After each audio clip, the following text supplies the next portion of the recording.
Let me tell you what Ernest Holmes talked about in terms of simplicity. I have a couple of things. The first thing he says is, if we try to find something difficult to grasp, then we shall never grasp it. Because we shall always think of it as being incomprehensible. The mind which we discover within us is the mind that governs everything. By the way, that song, "Be still and know that I am God," "Be still and know that you are God," it's this. The mind that we discover within us is the mind that governs everything. Not that I'm God, like I'm it, but all that I am must be it. The mind that governs everything is the mind within everything, or within me, everything. This is the thing itself. And we should recognize its simplicity. He talked a lot about making it simple. Keep it simple, Shawnee. There's this thing that says we don't have to find it difficult to grasp, but yet we do. We find it difficult to grasp. We make it harder than it needs to be. We make our spiritual growth and our spiritual understanding and our spiritual practice really complicated, unnecessarily so. We come up with all kinds of jargon. We come up with all kinds, ooh, you do that kind of meditation, you do this kind of meditation. Whatever kind of meditation works for you, works for you. You do this kind of prayer, you do that kind of practice. There's even a little bit of spiritual arrogance about it. And the New Thought community is, well, I practice transcendental meditation. Really, that's great, good for you. And if you practice a different kind, good for you too. It doesn't have to be complicated. It doesn't have to be a one-size-fits-all. As Freebo's saying, the God of our choosing, the God of our understanding, doesn't have to be so hard. And yet, even our own philosophy right here, Science of Mind, sometimes when you start taking class, it starts to get really complicated. It starts to like, wait, 5 steps, I have my steps in order, and there's this creative process, and which comes first, the spirit, the law, or the body, and, you know, there's objective mind, and there's a subjective mind, and it starts to feel really confusing. And so today I'm trying to make it not confusing. Complex, yes. Difficult, no. There's a difference. Complex, to me, means many layers. Yes, many layers of our spiritual growth, many layers of our spiritual practice. But difficult? You ready to take the word difficult? See this round porcelain bowl right here? We don't need it. It doesn't need to be difficult. Complex is just about layering. So yes, we have a lot of layers and a lot of depth, but it doesn't have to be difficult. Now let me go back to our founder, Ernest Holmes. He has a whole section here called the riddle of simplicity. A riddle of simplicity. I'm going to just read you a few things, and rather than reading 4 paragraphs, I picked out a few things that were beautiful for today. He says, it is a beautiful and true thought to realize that every person stands in the shadow of a mighty mind, a pure intelligence, and a divine givingness. The intelligence by and through which we perceive that there is a spiritual presence and an infinite mind constitutes our receptivity to it and decides its flow through us. But we have made a riddle out of simplicity. To return to a sane simplicity is one of the first and most important things to do. The divine incarnation is inherent in our nature. We are immersed in an infinite knowingness. The question is, how much of this are we going to express in our own lives? And lastly, I love this. Let us do away with the ponderosity of thought. A ponderosity of thought. Let us do away with the ponderosity of thought and approach the things simply and quietly. It is the nature of the universe, the God mind, the source, whatever you want to call that, to give us what we are able to take.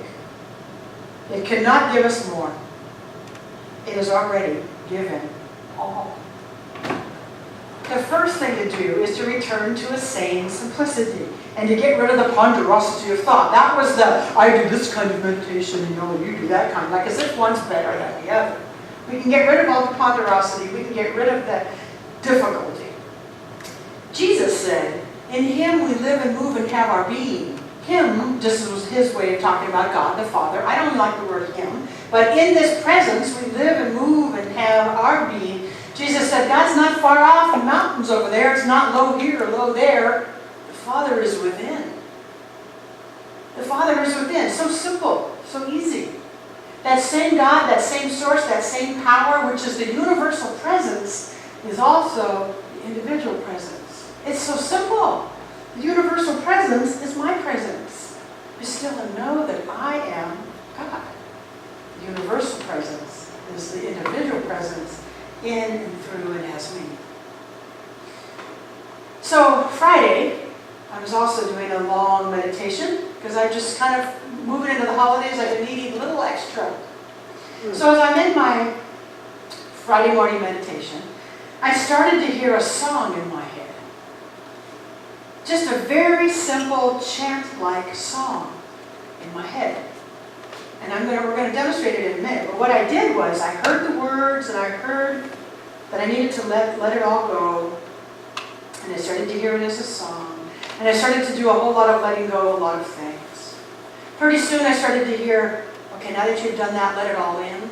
Let all kinds of other things in. I'm hearing this, let it all in. And then pretty soon I moved to just let it all be. But I heard it as music. And so I went to the piano very simply and I found the notes that I'm like, this is what I hear. Then that's what I heard in my head. With the one holding. Da, da, da, da. That's what I heard in my head. So I texted Dennis and I said, I've got this thing going on and here's the notes I hear. I put 4 notes on a piece of paper. Da, da, da, da. So I sent him on that piece of paper, on my text. I sent him those. I said, this is what I'm hearing. This is what it sounds like. And here's the words that go with it. And I would like to make it a meditation for the congregation on Sunday. Dennis says, okay, I got it. Is this what it sounds like? Yeah.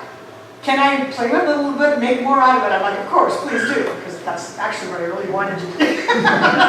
Anyway, right, I knew that if I gave you the basics, you'd do that. So we're going to experience that, what was in my head. And I'm going to take you through like about a 5-minute long meditation. And then at the end of it, we'll do our final prayer. So I invite you to just close your eyes with me first. Take some deep breaths while you're closing your eyes.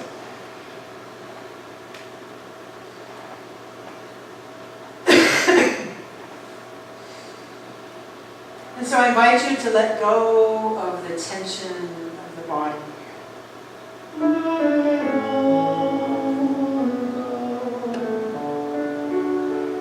Let go of the tension that might be hanging out in your shoulders and your back.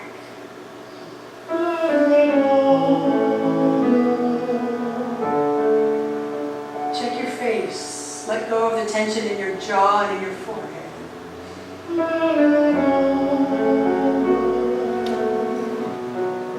Turning within to your mind. Let go of any grudges you might be holding.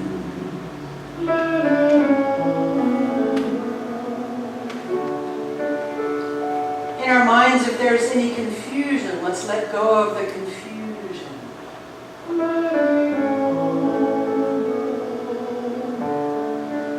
If there's anything that's feeling difficult, let's let go of difficulty.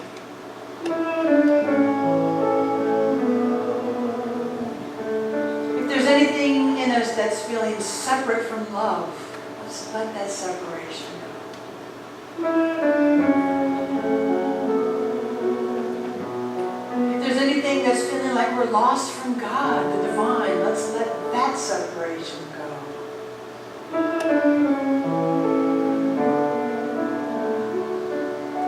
And with all this letting go, we can then begin to move it inward.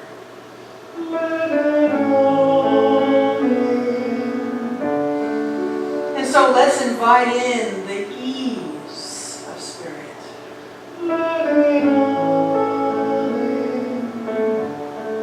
Let's open our heart to let the grace of the divine in.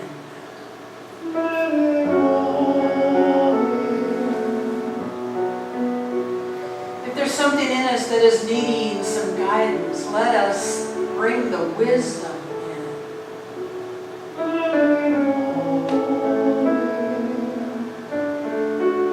If we are needing guidance, we can be assured that the guidance is coming in now.